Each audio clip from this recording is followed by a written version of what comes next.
Hello friends, आज हम बहुत ही इम्पोर्टेंट सब्जेक्ट के बारे में जो कि हमारे सीटेट और अदर टेट एग्जामिनेशन में जो हमारी मदद करेगा सीटेट एग्जामिनेशन क्वालिफाई करने में। इस ये जो टॉपिक है वो एनसीईआरटी बुक से लिया गया है और ये टॉपिक वेरी इंपॉर्टेंट है जिसमें प्रीवियस ईयर से बहुत सारे क्वेश्चन भी दिए गए हैं। अभी तो सिर्फ एनसीईआरटी के क्लास 3 के बुक से ये टॉपिक को लिए गए हैं और आगे नेक्स्ट क्लास में क्लास 4 क्लास 5 आगे इसी तरह चलते रहेंगे। तो चलिए, आपको ज़्यादा समय ना लेते हुए मैं अपने पहले इस इम्पोर्टेंट क्वेश्चन को शुरू करता हूँ। पहला क्वेश्चन है कि ये इसमें बहुत सारे पिक्चर का भी यूज किया गया है। पिक्चर के द्वारा समझ ज़्यादा आती है।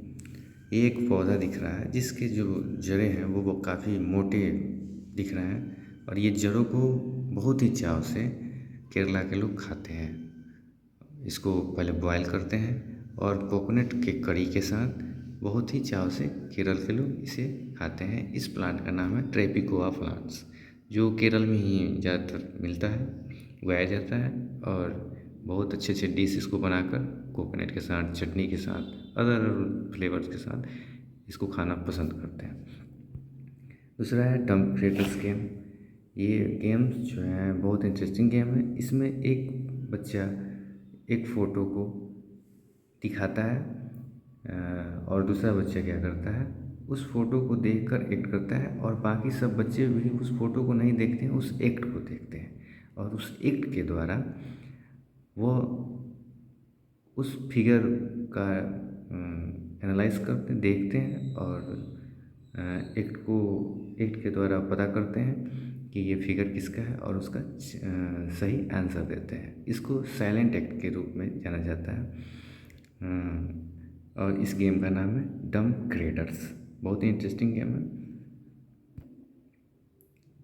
ये है कुछ हैंड्स के फिगर दिए गए हैं और इसमें बहुत सारे सिंबल्स की तरह दिखाए गए हैं। ये मुद्रास एंड वावास है जो कुचिपुड़ी, कथकली, ये सब ज़्यादातर डांस में यूज किए जाते हैं। इसमें हाथ और चेहरे के एक्सप्रेशन को ज़्यादा दिखाया जाता है और उस एक्सप्रेशन के द्वारा बहुत ही अच्छा डांस रिप्रेजेंट किया करते हैं।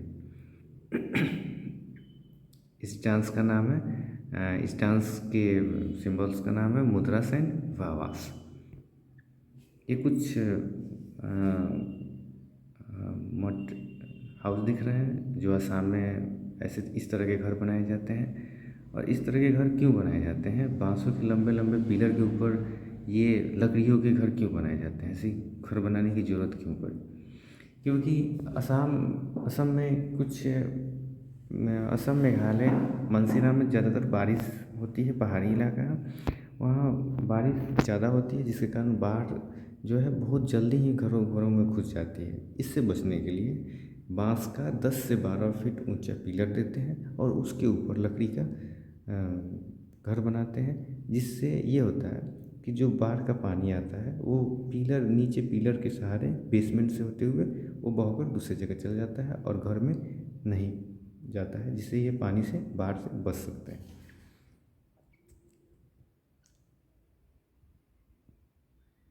और ये स्लोपिंग रूफ का यूज किया गया है जो मनाली में, हिमाचल प्रदेश में ज़्यादातर लोग ऐसे रूफ का यूज करते हैं। उत्तराखंड, हिमालय, जम्मू कश्मीर में इस तरह के रूफ छतों का स्लोपिंग रूफ का यूज करते हैं। इस तरह के रूफ की ज़रूरत क्यों पड़ी? क्योंकि ये रूफ जो है वहाँ बहुत सारे हिली एरिया हैं, वहाँ बर्फ़ ठंडी के मौसम में स्नो ज़्यादा पड़ती है, जिससे वो स्लोपिंग रूफ के सहारे फिसल कर नीचे ज़मीन पर चले जाते हैं और छत को कोई नुकसान नहीं पहुंचता है। और वहाँ के घर जो हैं वो मोटी मोटी पत्थरों, लकड़ियों से बनाए जाते हैं, जिससे उनको बाहर से आने वाली हवा, तेज़ हवा से प्रोटेक्शन प्रदान करते हैं और दूसरा कि उनको गर्माहट भी देते हैं।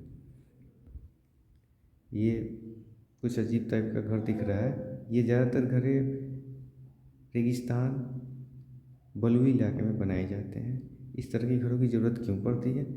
क्योंकि राजस्थान जैसे इलाकों में रेत ही रेत है, और वहाँ बहुत तेज़ तूफान भी रेत को लेकर क्या करते हैं, घरों में घुस जाते हैं, जिसके कारण वहाँ के लोग क्या करते किए कि एक मड हाउस बनाए, और वहाँ गर्मी भी बहुत ज़्यादा पड़ती है, बारिश भी कम होती है, पानी की भी कमी है, इसलिए लोग वहाँ जो घरें हैं वो मड का घर बनाते हैं, मिट्टी का बनाते हैं, और वो दीवारें जो होती हैं बहुत मोटी होती है, और उसका जो बाहर का प्लास्टर होता है वो मड से करते हैं, मिट्टी से करते हैं, और उसकी छतें जो है वो घास फूस खरपतवार से छतों को बनाते हैं, जो अंदर जो है ठंडक महसूस देती है, ठंडक प्रदान करती है, और ये मोटी दीवार बाहर से आने वाले रेतों से प्रोटेक्शन करती है, बचाती है। ये खूबसूरत नज़ारा पिक्चर में दिख रहा है, ये डल झील का है, और ये कश्मीर में पाया जाता है। डल झील में बहुत सारे पर्यटक नाव में बैठकर वो डल झील का बहुत ही अच्छा नज़ारा एक्सपीरियंस करते हैं, और साथ में डल झील के सामने एक पहाड़ है जो बहुत ही खूबसूरत दिखता है, ये ब्लू माउंटेन के नाम से जाना जाता है, और इस जो नाव को चलाने वाले लोग होते हैं उसको सकीरा कहते हैं, जो एक जगह से दूसरी जगह पर्यटकों को घुमाते हैं इस डल झील में, और इसका पानी बहुत साफ़ है, और इसमें बहुत सारे घर भी बने हुए हैं जिसमें लोग रहते हैं, पर्यटक भी रहते हैं, होटल भी बना हुआ है। बहुत ही खूबसूरत है ये कश्मीर का नज़ारा, जो कहाँ पाया जाता है, डल झील कहाँ पाया जाता है, कश्मीर पाया जाता है, और वहाँ बहुत सारे हाउस बोट भी होते हैं जो इस नदी में रहते हैं।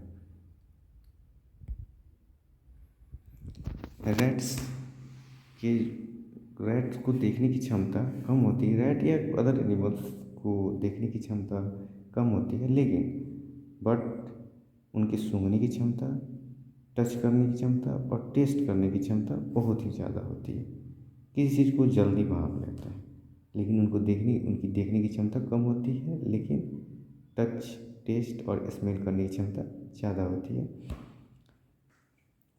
हांगकांग के लोग एक बहुत ही फेमस डिश है, उसको बहुत ही चाव से खाते हैं, इसका नाम है लिंग हूँ फैन, जो सांप के द्वारा, स्नेक्स के द्वारा बनाया जाता है, और हांगकांग के लोग बहुत ही चाव से खाते हैं। कश्मीर के लोग या बहुत सारे कश्मीर से नीचे भी देखें तो बहुत सारे ऐसे स्टेट हैं जो मस्टर्ड ऑयल में, सरसों के तेल में मछली बनाकर खाते हैं, मछली को फ्राई करते हैं और उसको बनाते हैं, खाते हैं। लेकिन नीचे देखा जाए गोवा, केरला, कर्नाटक, इधर यहाँ के लोग ज़्यादातर सब्जी, मछली या कोई भी वेजिटेबल बनाने के लिए कोकोनट ऑयल का यूज़ करते हैं, क्योंकि वहाँ कोकोनट बहुत ही ज़्यादा मात्रा में पाई जाती है, जिसके कारण वो कोकोनट ऑयल का ही ज़्यादा यूज करते हैं।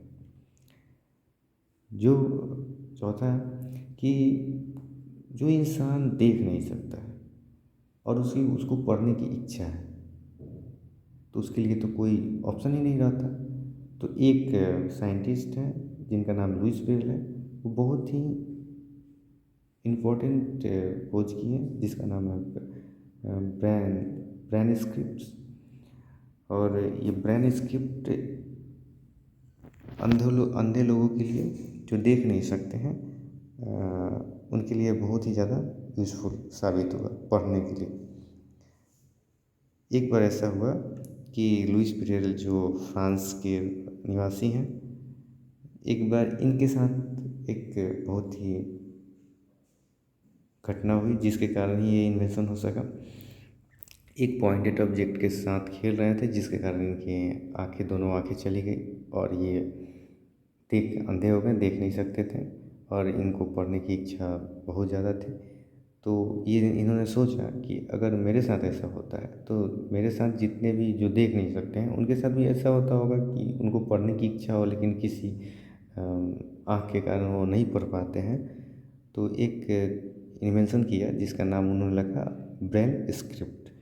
और ब्रेल स्क्रिप्ट में क्या होता है, उसमें 6 डॉट होते हैं, और उस डॉट के सहारे अलग अलग लेटर्स को रिप्रेजेंट किया जाता है, जिसके द्वारा वो उंगलियों के सहारे उस लेटर्स को, वो डॉट को उस लेटर्स के द्वारा पहचानते हैं और उसको बहुत ही आसानी तरीक़े से ईजी वे में उसको पढ़ते हैं, जिनके कारण उनकी भी पढ़ने की इच्छा जो है पूरी हो सकी। और ये किसके कारण हुआ? लुईस ब्रेन के कारण, जिनकी स्क्रिप्ट है ब्रेन स्क्रिप्ट्स। गांधी जी के 115th बर्थडे में एक अभियान लाया गया जिसको स्वच्छ भारत अभियान के नाम से जानते हैं हम लोग। इसमें ज़्यादातर लोगों को जागरूक किया गया। किस बारे में जागरूक किया गया? तो सफाई के बारे में जागरूक किया गया, क्योंकि लोग जो हैं वो सफाई दूसरों के ऊपर भरोसे छोड़ देते थे, जिसके कारण बहुत सारी गंदगी फैली समाज में, बहुत सारे मोहल्ले में, गलियों में गंदगी फैली। और वो गंदगी सिर्फ एक लोग को ही प्रभावित नहीं करती थी, बल्कि उसमें पूरे मोहल्ले के लोग, पूरे लोग क्या होते हैं, प्रभावित हो जाते थे। और वो गंदगी बहुत सारे रोगों का जनक बनते चला गया, जिसको देखते हुए इस अभियान को चलाया गया है। कम से कम अपने घर के सामने, अपने गली को तो कम से कम साफ रखें लोग। और इससे क्या होगा, सब लोग अपनी अपनी गली साफ रोज करेंगे तो इससे हमारा पूरा देश, हमारा स्टेट, ये सब क्या होता है, साफ होता चला जाएगा और जो बीमारियां हैं वो कम होती जाएगी। इसलिए इस अभियान को लाया गया। इसकी लाने की ज़रूरत नहीं थी, ये लोग अपने से भी कर सकते थे, लेकिन लाया गया तो ठीक ही है। चलिए आज के लिए इतना ही। अगले टॉपिक के साथ अगली क्लास में मिलते हैं। धन्यवाद। Thank you.